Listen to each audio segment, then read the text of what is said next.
Okay, yeah. What page are we on? We are on page 25, The Hmm. Purpose of It All. Okay, from the book You Were Born for a Reason. Yes, Mhm. halfway down. The purpose of it all. Knowing that something good will come out of your efforts, that your family will respect and appreciate you more, for example, can make a tough job easier to bear by investing it with meaning. However, as global competition makes business and industry increasingly cutthroat and cost conscious, there is no longer any guarantee that more diligence will be rewarded. Dog eat dog competition is fast becoming the rule of the day. When it is time to retrench, companies are sometimes forced to let go of even highly skilled long-time workers, even though a man may have put in 20 or 30 years of his life, even though he may have children, college tuition payments, a mortgage, and elderly parents, looming medical expenses to deal with, he finds himself out of a job. Tragedies like this are now commonplace. Work can be equated with happiness only so long as it is going well. Work driven people lose their bearings when their work hits a wall. Take away my position and what's left of me, they wail. What am I to live for? People who realize only in their twilight years that they lack any system of support may find it's too late.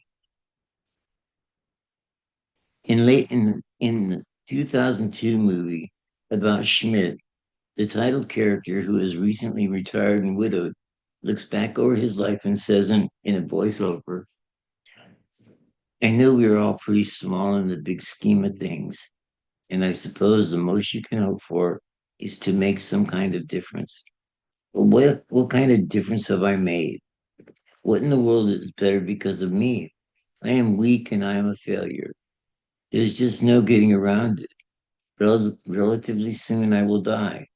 Maybe in 20 years, maybe tomorrow. It doesn't matter. Once I am dead and everyone who knew me dies too, it will be as though I never even existed.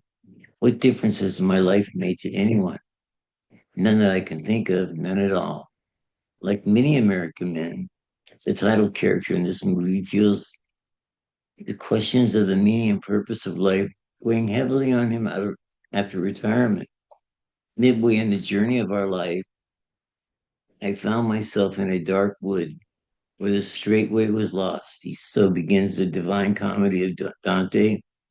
In the same way, there comes a time for everyone when the lies and deceptions of the world are unbearable and all seems empty and vain.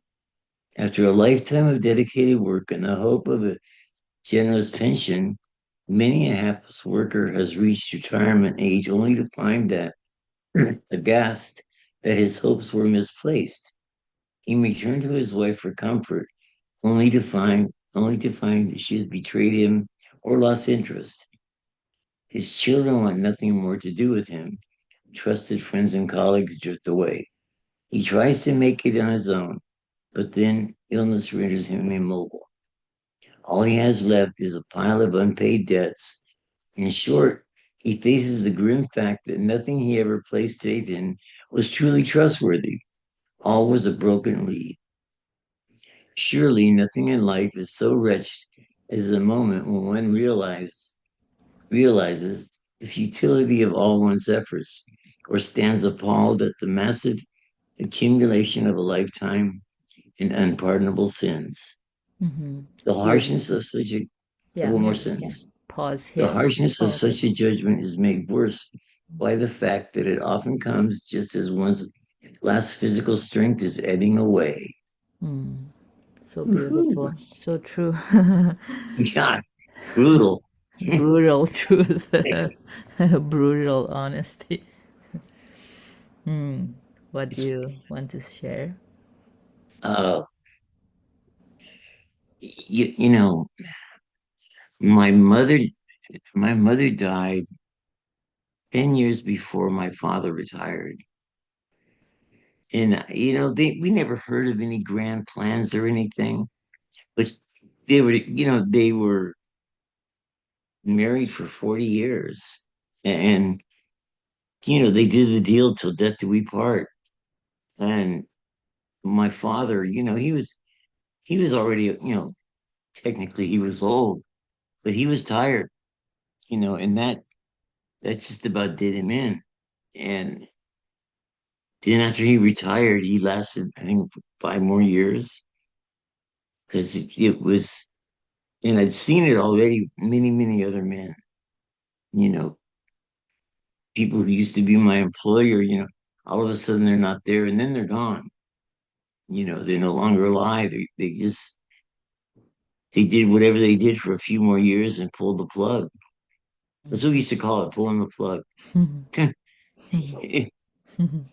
It's, I'm just, when I read about that, I'm generally pretty grateful most all the time.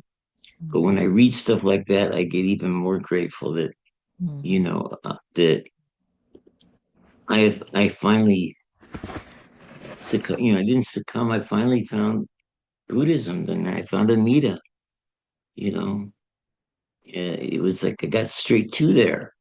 I checked out one and it led me right there, and so I'm so grateful for that because, I've only been doing this for a little while and already, it's like I stay hungry and I'm grateful for that. That's beautiful. Yeah, that's how suffering transforms into gratitude and joy. That's the power of the Dharma. When we listen to it, we have more acceptance of the reality instead of becoming bitter that we lost our position at work or we lost a spouse. We see that everything is fleeting, it's impermanent, and yet we are moving towards enlightenment, happiness that never abandons us.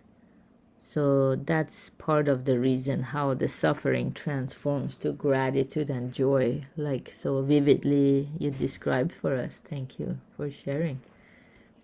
Welcome. Yeah. Thank you for having me read. Oh yeah. It makes a difference. When you read it, you get more out of it. Oh yeah. Mysteriously. Yeah, Gary, did you want to share anything? It was similar to what I shared before. It's just seeing how just everything is impermanent. At time it's pleasurable, like one of the daily saying is, and but then later it becomes just becomes boring. It loses its flavor. Yeah. It's a good way of putting it. Yeah, Oh yeah, thank you for sharing. That's a yeah interesting way of putting it. yeah, Yeah, it loses its flavor. Yeah, it changes. But there's only one thing that doesn't change color, and that's the truth itself, or the Dharma, the universal truths like impermanence. That mhm, never changes color. yeah. It's, yeah, so we can stay true to that kind of color, the color of Dharma, and yeah, then we can savor special sweetness that's difficult to describe, but people who move towards the mirror of Dharma, it all resonates with all of us, even though it's indescribable.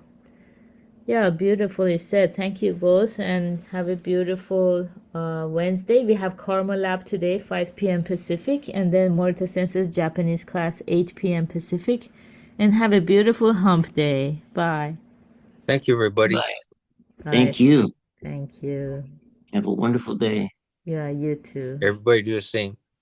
Exactly. Absolutely. Very well.